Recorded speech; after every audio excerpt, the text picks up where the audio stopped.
Bonjour, bienvenue au podcast Tout pour être heureux. Aujourd'hui, on reçoit Justine Laberge-Vaugeois. Bonjour. Oui. Allô? Bienvenue. Merci. Bien heureux de t'avoir. Grâce à Sophie Desmarais aussi, oui. qui Bonjour. a écrit son livre Tout pour être heureuse. C'est tiré un peu de ton histoire aussi. C'est un prolongement de ton livre qu'on fait avec ce podcast. Et Nathalie Hébert aussi qui est avec nous.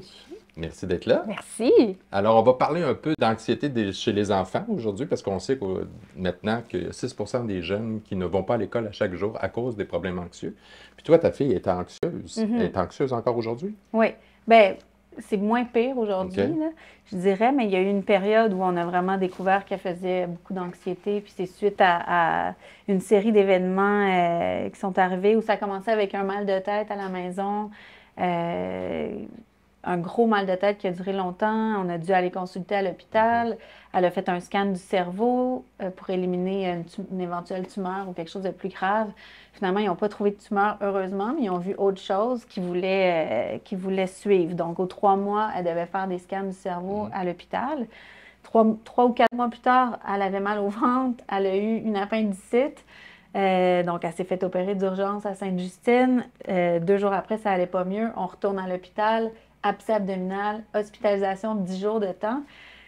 Donc, ça, tu sais, en plein début de pandémie, c'était quelques mois après le début de la pandémie. Puis on t'a laissé rentrer, hein? Parce Oui, que dans heureusement, l'hôpital, j'étais on là laissait avec elle. personne rentrer. Ouais. Non, mais on était déjà Heureusement, traumatisés là, par la Ouais. pandémie. Non, c'était gros, Ouais, tu sais, puis ouais. on savait pas combien de temps ça durait, la pandémie. Tout le monde masqué. C'était un environnement quand même particulier. Quand on est sorti de cette hospitalisation-là, on a vraiment remarqué que Marine était différente, qu'elle était plus refermée, elle était plus inquiète de tout.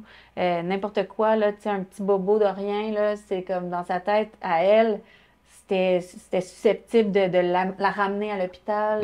Tu sais, c'était gros, là. Puis moi, j'essayais de l'aider du mieux que je pouvais, la rassurer. Mais à un moment donné, on devient comme un peu une béquille aussi, tu sais. Puis anxieux, parce que ça Ben devait oui, être moi, ça me hyper faisait peur de anxieuse, la voir toi comme aussi. ça. Donc, c'était quand même un effet miroir aussi, hein? Oui. Elle te voyait anxieuse, tu la voyais anxieuse. Puis elle avait quel âge, ta Elle avait 6 ans à ce moment-là. C'est jeune, hein? Oui. Pour Puis là, qu'est-ce que absorber t'as- tout ça. Ben oui, pour absorber tout ça. Puis là, qu'est-ce que tu as décidé de faire pour essayer de prendre ça en charge?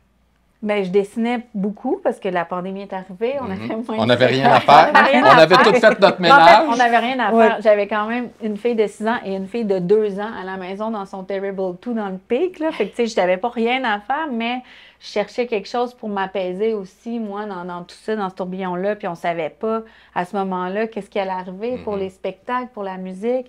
Fait que je me suis mis à dessiner beaucoup. Puis là, elle avait souvent mal au ventre à ce moment-là. C'est comme ça que son anxiété, on a découvert ben, c'est comme ça que ça se manifestait, en fait.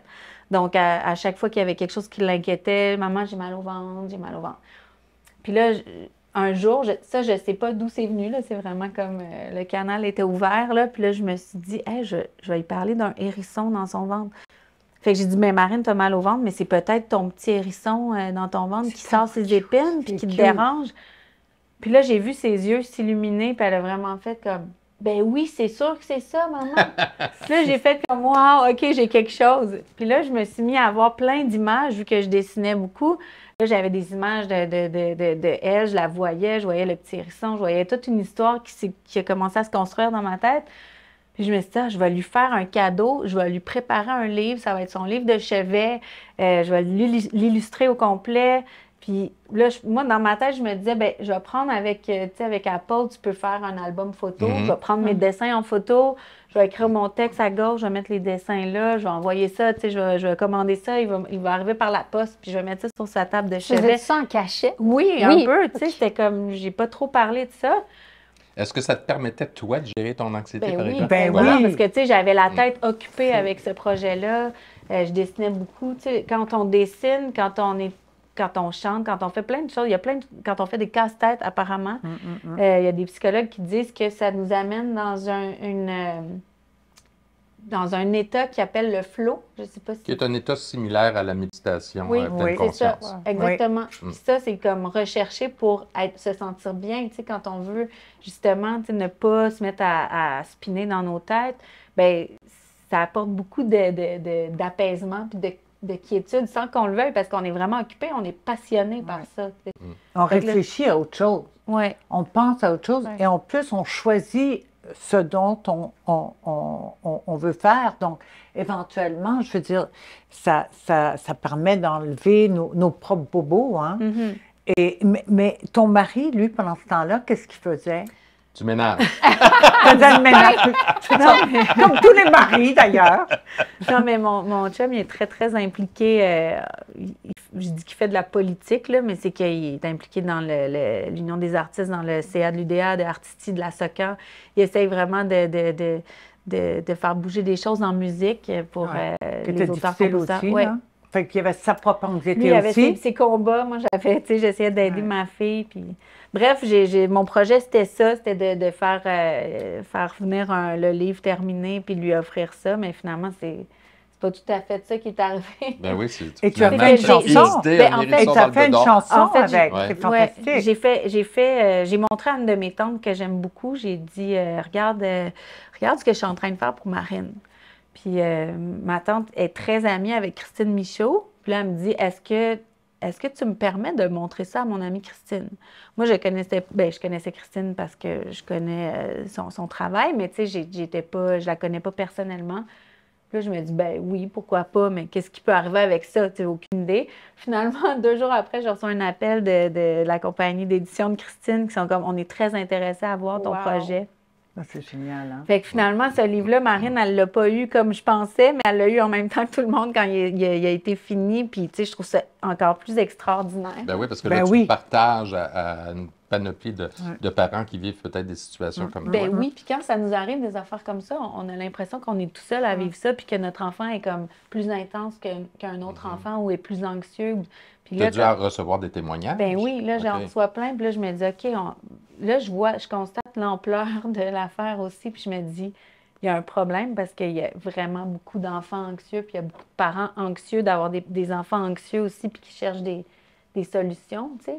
Parce Je que pense tu que t'es la pandémie lancé aide dans ça un peu naïvement. Tu sais, tu Oui. l'as fait avec ton cœur Oui. pour ta fille, mais j'imagine que ça a dû amener des lectures. Une fois que tu as su que c'était un vrai projet qui allait se concrétiser, se retrouver sur les tablettes, t'as-tu poussé plus loin ta démarche? Ben, tu sais, je suis pas psychologue, Non. puis je veux pas, tu sais, moi, je suis une maman qui voulait apaiser son enfant, mais c'est sûr que l'anxiété, c'est quand même au cœur c'est dans notre famille, là, on le voit. Mais là, ça va quand même mieux, mais on a dû consulter, là. On a dû chercher de l'aide, mais chercher de l'aide en pandémie pour les enfants. C'est pas un défi. facile, hein? Les psychologues étaient surchargés. Ouais. là. Ouais. Mais même à travers Zoom et tout ça, tu faisais on pouvait faire les psychologues à travers nos tablettes. Est-ce que c'est comme ça que tu as pu consulter avec... Non, on a pu aller sur place. sur ouais. place. Oui, oui. OK.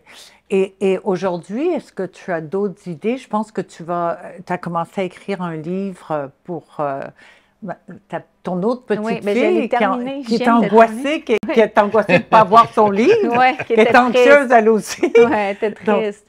Elle dit, ah, Marine a son livre, moi, j'ai pas le mien. Puis là, je me dis, ouais, c'est vrai que, tu sais, c'est un peu plate pour elle si j'y en aurais pas un.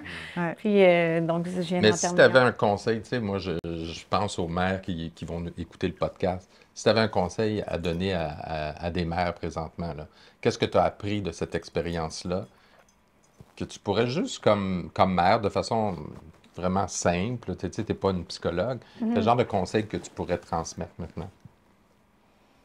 C'est une bonne question, mais moi, j'essaie d'être comme la plus rassurante possible avec ma fille, puis d'accueillir son anxiété, de pas faire...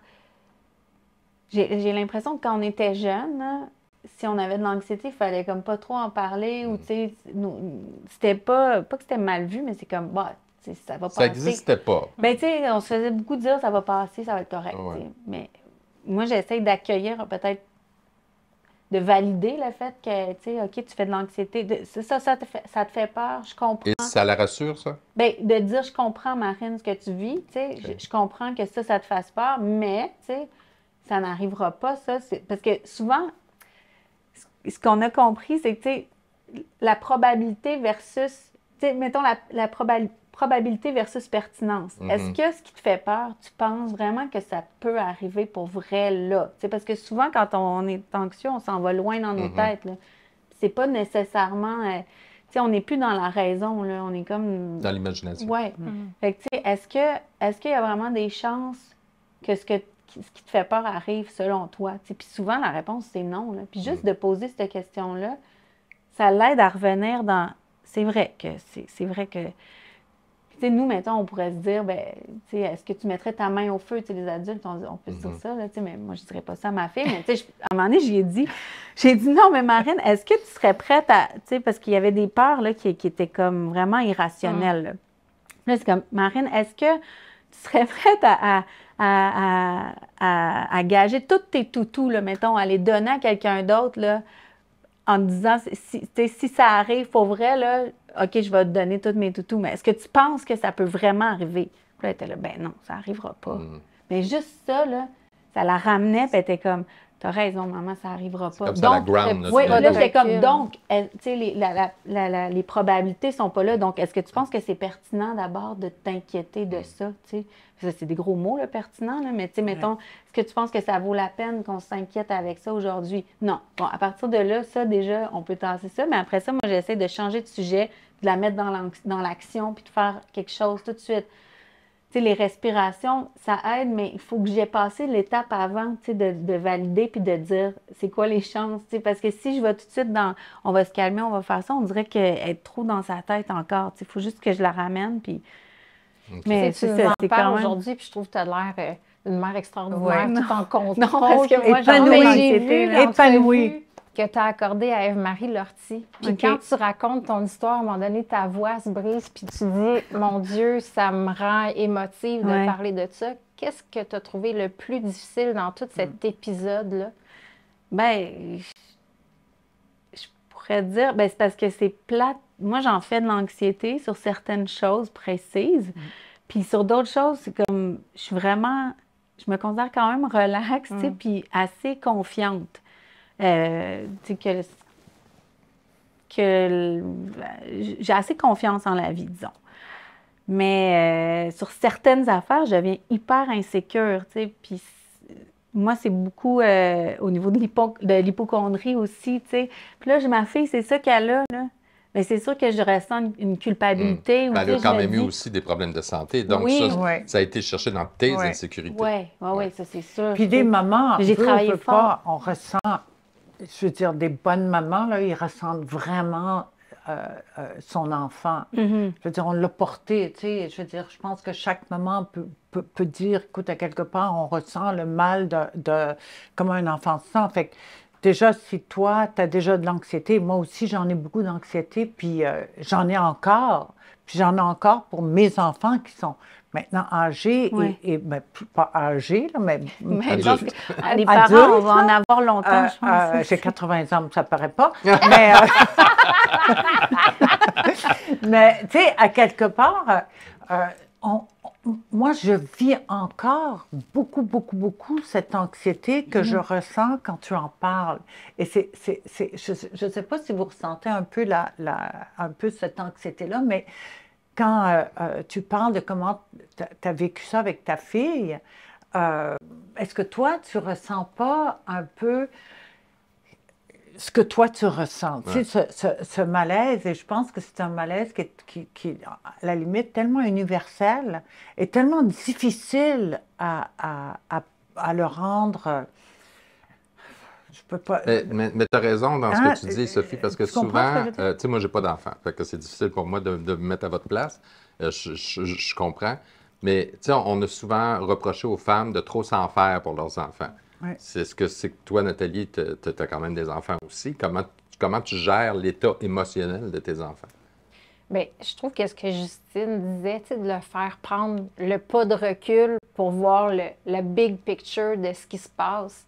C'est souvent ce qu'on fait. Moi, Nelly, quand elle était jeune, elle faisait beaucoup d'anxiété, mais à ce moment-là, on ne l'identifiait pas non plus comme étant de l'anxiété. C'était des peurs pour nous autres. Des épisodes où pendant 2 ans, une peur des mascottes maladive et extrêmement envahissante, qu'on ne peut même plus aller dans des événements parce que dès qu'il y en a un, on la perd dans la foule puis elle devient, tu sais, les fils se touchent, ça gâche tout. Après ça, la peur que le feu prenne dans la maison, puis à tout bout de champ, il faut vérifier les détecteurs de fumée, vérifier si les portes sont barrées. Fait qu'il y a eu plein d'épisodes comme ça, puis sais, nous, c'est évident pour nous que c'est pas logique, cette peur-là, qu'elle n'est pas réelle, comme tu disais tantôt, mais comment t'expliques ça? Comment tu fais pour désamorcer tout ça? C'est pas facile. Non, c'est pas facile. Parce que la peur est réelle. Oui. Ah oui, la peur est réelle, mais je pense à quelque chose quand tu dis ça, à quelque part, d'où elle provient. Comme ce que tu dis, c'est d'où elle provient. Moi, je sais que ma fille et mon fils avaient une phobie des clowns. Jamais est-ce que je les ai amenés voir des clowns ou quoi que ce soit, mais c'était pour eux quelque chose que je ne sais même pas exactement pour eux qu'est-ce que c'est qu'un clown, parce qu'ils avaient peur de quelque chose qu'ils n'avaient jamais vu. Fait qu'à un moment donné, j'ai dit, mais je vais les aider, je vais les calmer, je vais les démystifier, je vais les amener au Cirque du Soleil quand ça venait d'arriver. Elle a dit là, je les ai traumatisés. Mais attends, ils étaient accrochés aux portes, ils ne voulaient pas venir. C'était impossible. Et pourtant, le Cirque du Soleil, c'est magique, c'est beau, c'est pas nécessairement des clowns qui font peur. Mais oublie ça, maman, on n'ira pas. Et même encore aujourd'hui, là. Ils n'aiment pas ça. Peut-être mais qu'il tu faut vois, que avec maintenant, Nelly... ils aillent voir un psy, là. C'est hors de question qu'ils vont aller voir quelque chose qui leur fait penser à des clowns. Et donc, c'est des phobies, des anxiétés. Et donc, je peux vraiment... On a tous des anxiétés qui proviennent qu'on a peut-être données aussi à nos enfants. Des fois, c'est inexpliqué. Des fois, c'est une expérience. On ne sait pas. inexplicable. Tu sais. Des fois, c'est la génétique aussi. Oui, mais c'est fou. Mais il y a quand même, dans la gestion émotionnelle, là, je ne suis pas une mère de famille, là, mais il y a quand même des essais-erreurs avec vos enfants. Tu as dû essayer des trucs, ça n'a pas marché. Non, Même moi, les j'ai psychologues tout le temps vont me peur dire, de essaye gâcher. ça va marcher. Ouais. Puis ça ne marche pas, là. J'ai peur des fois de faire des trucs, puis tu sais, comme des traumatisés, ou tu sais, ben pas traumatisés, mais je veux dire d'avoir mal. Mais c'est délicat, tu sais, parce que c'est, comme tu dis, Nathalie, c'est des vraies peurs là, qu'ils ont, tu sais, fait qu'il faut quand même essayer même si on de... connaît la source, tu sais, toi, tu sais que c'est l'épisode de l'hôpital. Moi, Nelly, avec les mascottes, je le sais que c'est une journée qu'on est allé à Disney, puis il y a un personnage qui est arrivé par en arrière, elle s'y attendait pas. Ouais. Mais même si on connaît la source, c'est pas plus facile puis à traiter, je trouve. Même moi, j'aurais eu peur si un mascotte Oui. arrive derrière moi. Non, mais tu sais, c'est quelque chose que...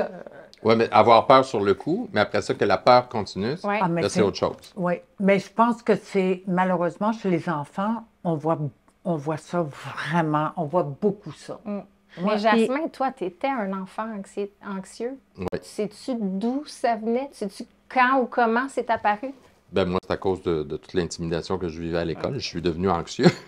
Parce qu'à chaque fois que j'allais à l'école, Oui, mais je me faisais avant, taper dessus. t'avais-tu quelque chose qui t'a fait peur? Ben, j'ai eu peur du Père Noël, mais quand j'avais 2 ans. Là. Après ça, je l'ai aimé. Mais oui, j'avais des peurs, comme tous les enfants. Mais je suis devenu beaucoup plus anxieux à l'adolescence. Ouais. C'est les Puis moi, à mon époque, c'est pas parce que mes parents avaient des mauvaises intentions, mais on allait passer des tests. Tu sais, moi, je vomissais beaucoup la nuit, puis je tremblais, puis j'ai passé une panoplie de tests, mais... C'était l'anxiété. C'était l'anxiété Hey, qui c'est causait ça. terrible. Puis là, ils ont dit à ma mère, ben, il vomit beaucoup, c'est l'adolescence, c'est ses hormones, fait que faites-lui manger plus léger le soir, parce que moi, c'était la nuit que ça se manifestait. Fait que ma mère, elle faisait sa job, mais elle écoutait les médecins. Mais tu sais, à l'époque, un enfant anxieux, c'est un enfant anxieux. Puis il fallait aller à l'école, on ne nous posait pas de questions. Puis même moi, j'ai vu d'autres enfants quand j'étais plus petit, au primaire. Un enfant, d'ailleurs, aujourd'hui, il serait probablement diagnostiqué, là, mais qui venait rouge, se mettait à pleurer souvent.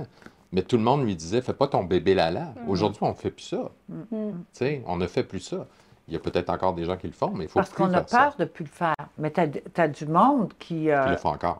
qui le Ouais. font encore. Ouais, ouais, ouais. Mais est-ce que tu serais d'accord, toi, pour dire qu'à cette époque-là, les médecins qui disaient à ta mère, ben, il faut faire attention à ce qu'ils mangent, il faut ci, il faut ça. Est-ce que tu penses que les médecins, même eux, n'avaient pas justement cette connaissance de l'anxiété? Ben Ou oui. est-ce qu'ils évitaient de dire à ta mère, Mais la réalité, c'est que votre fils est peut-être anxieux, là. Ah non, on ne non. parlait pas de ça. Non, hein? Déjà qu'à l'époque, moi je me rappelle, là, juste les adultes allaient voir un psychologue là, dans les années 70, Ouais. début 80, c'était un défi. Là. Tout le monde avait peur de passer pour fou. Aujourd'hui, c'est tout à fait normal. Ouais, oui. Hein, on s'en vante même. Ouais. Moi, Mais- je mentais. Moi, je disais des bêtises. Moi, je disais que des bêtises. J'en ai vu des psychologues.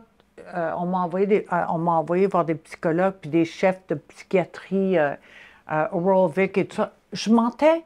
Pourquoi? Parce que je ne voulais pas qu'on me prenne pour une folle ou pour quelqu'un qui avait vraiment des problèmes sérieux. Et moi, ma phobie, c'est qu'on m'enferme dans un hôpital psychiatrique. Parce que pour moi, un psy, c'était ça.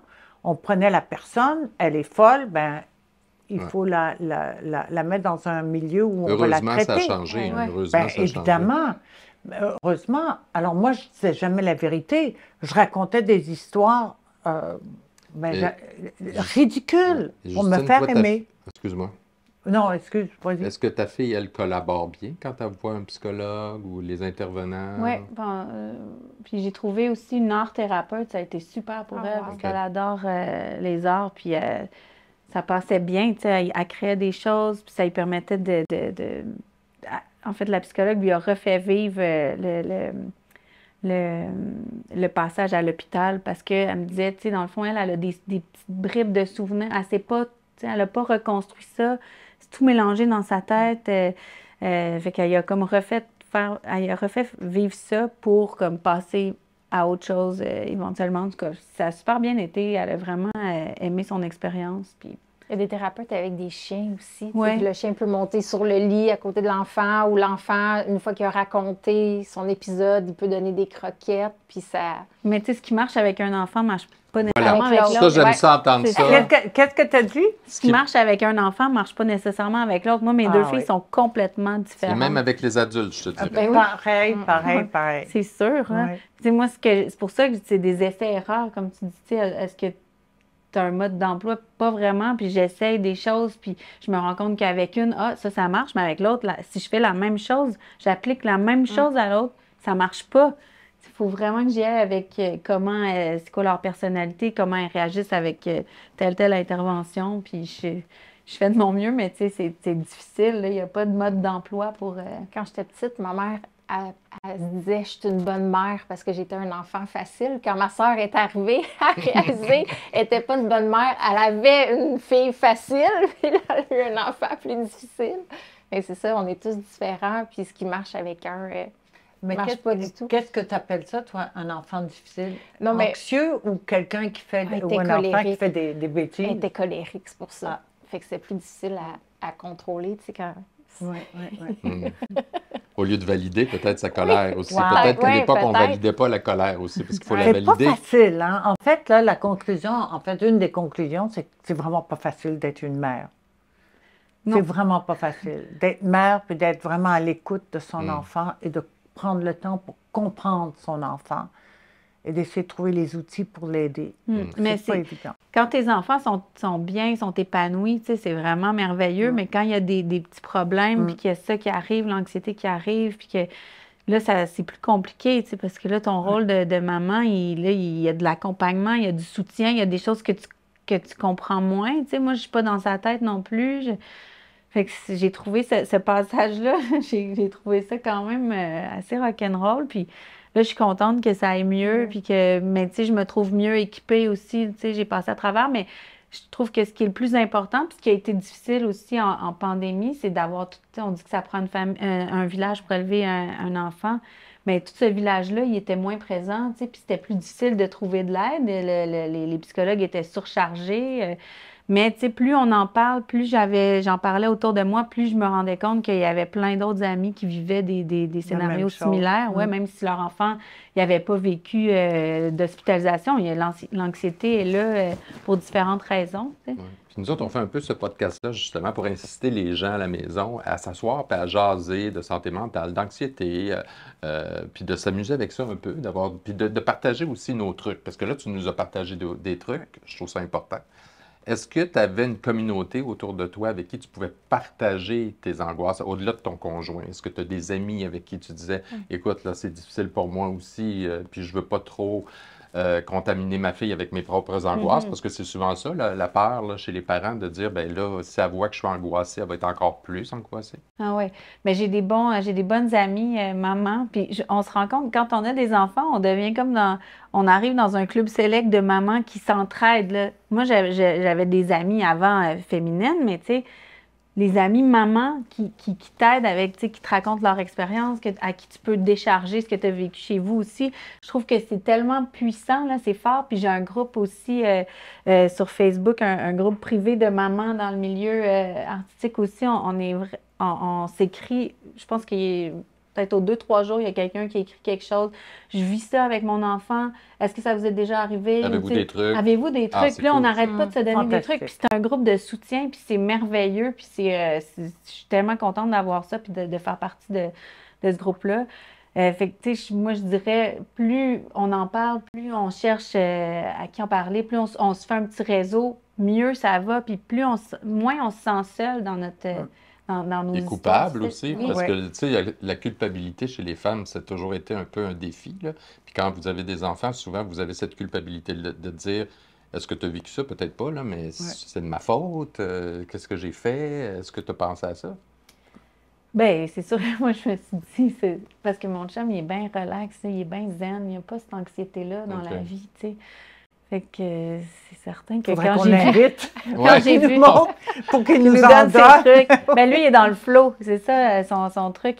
Il est tout le temps dans le flow. Il recherche cet état-là, il fait de la musique, il crie. Il est tout le temps dans quelque chose. Fait qu'il ressent pas cette anxiété-là. Puis je sais pas, c'est peut-être plus... il y a une joie de vivre naturelle, là, tout le temps. Puis donc, oui, j'avais de la culpabilité parce que moi, j'attribue le fait que ma fille fasse de l'anxiété au fait que moi, j'en ai vécu puis que ça vienne de, tu sais, on s'est toutes transmis ça de génération. Ben, moi, j'en ai en vécu aussi. génération. Tout le monde a envie de l'anxiété. Puis aussi, à un moment donné, comme mère, Nathalie, jusqu'où tu dis, ben ça, c'est une anxiété normale aussi, parce que l'anxiété, c'est nécessaire à la vie, là. C'est des fois un moteur aussi de résilience. Comment tu fais pour déterminer, bon, ça, c'est une angoisse qui n'a pas de bon sens, mais ça, c'est une bonne angoisse, là, parce qu'il faut aussi renforcer les bonnes angoisses. Dire, Mais tu écoute, sais, ça, c'est correct d'être La anxieux. ligne là. est mince parce qu'il vient un âge, peut-être la petite est trop jeune, mais il vient un âge où il catch qu'il peut aussi avoir un gain à rester dans cet état-là, puis à savoir que je peux manquer de l'école ou je peux avoir plus d'attention de mon parent. La ligne est vraiment mince. La réponse n'est pas facile. Puis tantôt, on parlait des ressources aidantes. À l'inverse, il y a aussi beaucoup de gens qui se permettent de mettre leur grain de sel, puis donner leur avis, Oui. puis ils connaissent pas du tout ton enfant, ils connaissent pas toute la situation, puis tu devrais faire ci, puis as-tu pensé à ça? Puis, alors que toi, tu sais que comme parent, tu as ratissé tellement large pour essayer de trouver des solutions. Puis ça, c'est quelque chose, autant les cercles aidants sont aidants, mais à l'inverse, des fois, il y a des gens Peut être qui... néfaste. Ouais. Ben, c'est que des fois aussi, quand tu es aux prises avec une problématique comme ça, tu cherches la recette. Hein? On est dans une société où on cherche toujours la recette. Mon enfant est anxieux, il faut que je gère ça. Fait que là, on va demander des recettes. Mais c'est qu'il n'y a pas de recette. Non. Il y a des, Sauf qu'il y en il y a des qui pensent techniques. qu'ils l'ont. Oui, oui, il y en Il y en a qui qui pensent qu'ils l'ont, Oui. mais la réalité, c'est qu'ils ne l'ont pas. Il faut... Ou c'est une recette qui a je fonctionné pour eux. Oui, je pense que une recette globale n'existe pas. Il y a des petits ingrédients. Je pense qu'il faut prendre les ingrédients. Et je pense que les ingrédients font que la situation peut s'améliorer. Et si on sait bien les choisir. Et après, peut-être qu'on peut en faire une recette pour soi-même. C'est-à-dire garder les propres ingrédients pour soi. Et ça marche pour soi.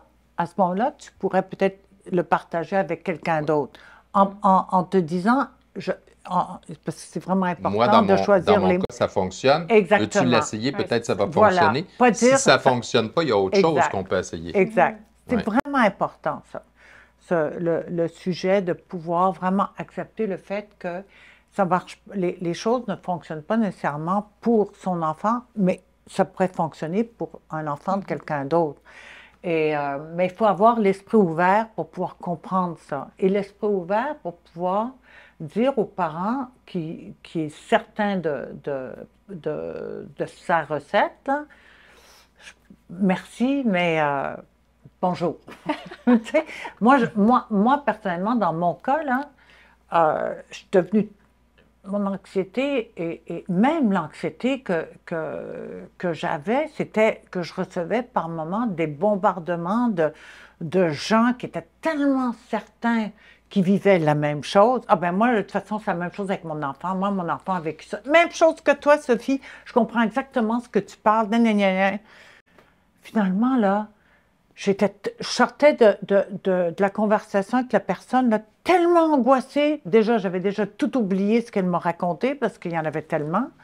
Mais angoissée que j'étais incapable même moi, là, c'était hors de moi. Je n'étais même pas capable d'aller voir mon enfant et lui répéter ce que cette personne-là m'a dit parce que c'était too much. Même moi, j'étais tellement angoissée. Fait que finalement, il fallait que moi, je prenne un moment de désangoisse-toi, puis après ça, prends du recul, puis va voir ta fille ou ton garçon, et puis prends ce qui est bon, puis laisse ce qui n'est pas bon, puis essaye de... Mais moi, j'avais tellement d'angoisse moi-même que j'ai eu beaucoup de difficultés, moi, avec moi-même pour aider les autres. Mais moi, je pense que le mot-clé, c'est Jasmin, c'est un mot que tu utilises beaucoup quand tu parles de la bienveillance. Toutes les interventions que Justine a faites avec sa petite, c'est ce que je vois dans ses interventions, c'était toujours fait avec bienveillance. Puis si on est un parent, puis on se permet d'intervenir dans la situation d'un autre, le faire avec bienveillance aussi, pas en pensant qu'on a la recette.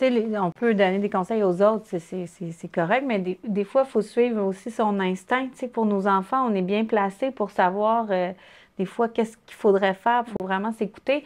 Puis sinon, moi, j'ai une de mes amies, une bonne amie à moi, qui m'a parlé d'une ligne téléphonique qui s'appelle Première Ressources. Je ne sais pas si vous connaissez ça. Moi, je ne connaissais pas ça du tout. C'est vraiment génial. C'est comme une ligne de soutien aux parents quand on vit des situations, quand on a des choses qu'on vit puis qu'on ne sait pas trop comment réagir ou qu'on a juste besoin justement de ventiler, d'expliquer quelque chose, d'avoir des conseils. Puis j'ai découvert ça, puis c'est merveilleux. Je me suis abonnée. Puis c'est gratuit. Comment t'expliques l'anxiété de ta fille à ton autre fille? Est-ce qu'elle ne pose pas ces questions-là? Elle a 4 ans, elle ne se rend pas compte. Elle ne se rend pas compte de ça. Elle n'est pas là-dedans. Puis je le sais qu'elle ne sera pas anxieuse du tout. Comme son père. Oui, non, elle flotte. Mais à mon avis, ce qui est génial, on peut dire génial parce qu'il faut être positive, hein, le fait que ce que tu as appris avec ta fille, tu pourras aussi l'utiliser peut-être pour ta deuxième fille, quand elle va commencer à être peut-être un peu plus consciente de l'anxiété, tu vas avoir certains ingrédients justement que tu as appris avec... mais tu sais, elle n'est pas anxieuse, mais des fois, elle a des petites peurs, là, tu sais, c'est pas de l'anxiété nécessairement, là, elle ne va pas brasser ça longtemps, mais tu sais, je veux pas ça, j'ai mon hérisson. C'est ça qu'elle me dit. Elle a compris vite. Oui, mais ça, je trouve ça vraiment bien parce qu'ils peuvent mettre vraiment ça les aide à avoir l'image de OK, j'ai ma petite bébête qui est là, ma petite bête qui a ses épines sont sorties. Maman, j'ai mon hérisson, je veux pas aller là, je veux pas faire ça. Okay. Moi, j'appelais ça la boule. J'ai la boule. Mais sais-tu quoi? Moi, là, je vais te faire une confidence. À partir de maintenant, moi aussi, je vais avoir mon hérisson. Je trouve que c'est tellement visuel et ça explique tellement bien avec les pics et avec tout ce qu'un hérisson peut avoir. Et moi, je vais l'expliquer comme ça. À partir de maintenant, j'ai un hérisson dans mon ventre. C'est bien parce que dans le livre, c'est ça que je voulais expliquer à Marine aussi, c'est qu'il y a une des images, c'est une poupée russe où on est tous imbriqués, puis il y a David, il a son hérisson. Moi, j'ai mon hérisson. Marine a son hérisson et Luna a son hérisson, comme plein d'autres personnes. Tout le monde a son hérisson. C'est juste qu'il y a du monde que leur hérisson, il est plus souvent présent, puis ils sentent plus leur épine. Puis il y a d'autres personnes, le hérisson, il fait dodo. Fait que je voulais qu'elle comprenne qu'elle n'était pas toute seule avec ça, qu'on a tous ça, mais qu'à différents niveaux, puis qu'il y en a qui ont besoin de plus apprivoiser leur hérisson. Oui, il y a ça. Puis aussi, il y a des... c'est difficile à dire avantage, mais c'est parce que probablement que cet enfant-là a une imagination exceptionnelle. Puis, tu sais, les anxieux, on est champion à avoir des idées dans la tête, à se raconter des histoires. Donc, probablement qu'elle a une imagination très, très forte. Puis qu'elle est capable, justement, d'illuminer son cerveau puis de dire « Ah, il y a ça, ça, ça », mais là, ça la détruit, mais Ben à oui, un moment mais donné, faut elle va que ça va peut-être être devenir capable de se force. construire avec ça. C'est ça. Ouais. Mais quand on a consulté, Marine a fait de l'hypersensibilité aussi, puis elle est très, très sensible à ce que les autres vivent, puis ça vient comme quelqu'un qui a mal à la tête, par exemple, elle va s'approprier le mal de tête, mais elle va avoir un vrai mal de tête, là, comme l'autre personne. Puis là, je disais, est-ce que c'est ton mal de tête, ça, Marine, ou c'est le mal de tête de ton ami Émile? Ben, ben non, c'est le mal de tête à Émile. Je dis, OK, mais là, laisse-le aller, tu n'as pas besoin de le garder, tu sais, avec toi, c'est pas le tien. Mais ça, la psychologue expliquait que, tu sais, elle va beaucoup prendre les émotions des autres. Puis, c'est sûr que c'est difficile à gérer, mais un jour, ça peut devenir une grande force, tu sais. Puis, elle peut être super créative, puis justement faire des trucs artistiques avec ça. Et empathique Éventuellement. pour ressentir les autres, c'est Mais important. À la limite, est-ce que tu ne crois pas que les grands anxieux ont toujours cet effet miroir de ressentir l'anxiété des autres? Qu'est-ce que tu penses? Je sais pas, je pense pas. Moi, je généraliserais pas. Parce que des fois, les anxieux aussi, on dit qu'ils ont une espèce de surmoi rigide. Là. Dans leur tête, c'est très structuré, puis il y a une espèce de difficulté au laisser aller, souvent chez les anxieux, mais je ne veux pas généraliser non plus, là. Mais tu sais, au plaisir, à dire, bon, là, je me laisse aller, je m'abandonne. On construit des idées, puis on s'attache à ça beaucoup, beaucoup, pour nous rassurer. Ça nous rassure à quelque part, même si ça nous rend anxieux, là. Ça nous donne un certain contrôle. Je pense que l'hyper-empathie comme ça, je pense que c'est autre chose qui vient peut-être augmenter son anxiété. Mais moi, à mon avis, il faut toujours voir ces problèmes-là comme étant oui, une problématique, mais il y a des qualités à ça aussi. C'est ça qu'il faut surtout faire ressortir. Absolument. Il y a des forces à ça. Parce que même moi, en psychanalyse, à un moment donné, ma psychanalyste, elle me disait, tu sais, si tu es anxieux comme ça, c'est que ça t'a servi dans la vie. Je disais, folle. C'est que tu quoi? Ça t'a servi dans la vie. Je disais, folle. Mais ça t'a servi à quoi? Mais Elle ça a m'a raison. servi, oui, elle m'avait Elle a raison, parce que raison. quand je vivais des périodes où j'étais agressé, mon cerveau se mettait rapidement en état de Défense. vigilance pour essayer de me sortir de là. Donc, oui, à quelque part, mais c'était plus utile. Là, c'était devenu pathologique parce que c'était toujours là. C'est ça la différence. C'est ça la différence. Mais ça, je pense qu'on Mais moi, le je suis réalise content de vraiment voir- plus vieux. Hein? Oui, oui. Quand Je suis on est content de jeune. voir qu'il y a des mères aujourd'hui qui s'en occupent puis Oui. tu sais, qui gèrent ça parce Oui. que. Et parce qu'on que je en pense- parle. Et qu'on en parle surtout. Et qu'on en parle. On en parle. Puis les accompagner, moi, je pense de plus en plus, même dans les écoles, il faudrait qu'ils mettent des pratiques de gestion émotionnelle, puis de... Tu sais, c'est bien beau faire de l'exercice physique, là, mais c'est comment je me calme, parce que... tu sais, Oui, mais dans le livre, j'ai un exemple de respiration, puis je me disais en le faisant, je dis, comment ça se fait qu'on n'apprend pas ça à l'école? de plus en plus. De Ouais. plus en plus au primaire, au secondaire, c'est plus difficile. Oui, mais nous, on n'a jamais appris à respirer parce que c'est comme, ben, tout le monde respire, donc on Pourtant, est supposé savoir comment. une chanteuse, ça devrait Ben non, respirer, ben non? oui, mais moi, souvent, quand ça va mal, je me rends compte que soit que je chante pas assez à ce moment-là Ouais. dans ma vie, ou que je suis bloquée puis je respire pas. Mais Fait tu là, sais faut- que chanter, c'est naturel, ça fait baisser le stress. C'est prouvé Ben oui, je scientifiquement sais. avec le diaphragme. Là. Ouais, mais là, Ça relâche le ça me diaphragme. prendrait plus de choses. Ouais. Mais là, t'as-tu repris? Là? Est-ce Oui, que ça reprend. ça là. reprend, Ouais, là? ça reprend Ouais. tranquillement, mais ça reprend. Là. Ben, en attendant, on va attendre ton prochain livre. Mais on va inviter les parents à se procurer un hérisson dans le bedon. Oui. Hein? Puis peut-être aussi à écouter notre petit hérisson dans le bedon. Hein? Alors, merci beaucoup Et d'avoir écoutez été la avec nous. chanson. Oui, la chanson. Il y a une d'ailleurs. chanson, Il y a une qui va qui vient avec, avec qui est le livre magnifique aussi, Magnifique. chantée par ta Marine, fille ouais. d'ailleurs. Ben oui, Faut la pas relève. oublier de le dire. C'est fantastique. Mm. Donc Ben, Merci bravo. beaucoup, Merci, Justine. merci Bravo. à Hein? vous. Bravo. Merci. Merci.